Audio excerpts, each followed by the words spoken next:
Magandang hapon po. Ito po si Tatay Diboy. Ayan. Andito po ako sa aming garden at ipakita ko lang tong aking bagong halaman. Katatanim lang siguro mga 2 weeks or 3 weeks na to. Ayan. Anong klaseng halaman yan? Anong klaseng gulay? Gulay po siya, gulay. So, ayan o. Sarap niyan. Pwedeng isahog sa pag namunga siya. Pwede siyang isahog sa pansit. Ayan. Pwede rin siya lang mag-isa, no? Pero masarap siya isahog sa pansit. Huh?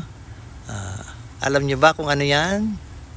Yan ang puno ng chicharo. Ayan, chicharo po yan. Ha? Ang sarap niyan pagka ano. Ayan, no? Medyo malaki-laki na.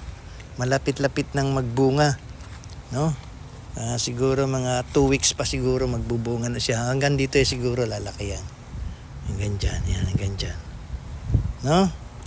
Ayan, medyo maganda yung yung lupa kasi ano yan, garden soil talaga na nasa plastic. Binili natin, no? Ayan, no? Ang ganda, lalaki. Yung isang tinanim ko dati, nagbunga siya.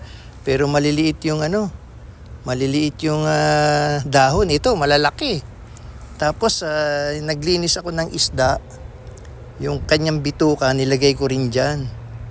Kaya masyadong maganda yung yung kanyang lupa. Okay, review lang natin 'yan, no, yung aming tanim. Ngayon pong magsa-summer na dito sa Florida, USA.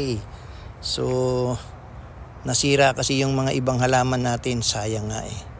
Okay, hanggang dito na lang po muna tayo at maraming salamat po sa inyong pagtunghay. Dito po kay Tatay Diboy, paki-like and share. Yan, salamat. Love you all.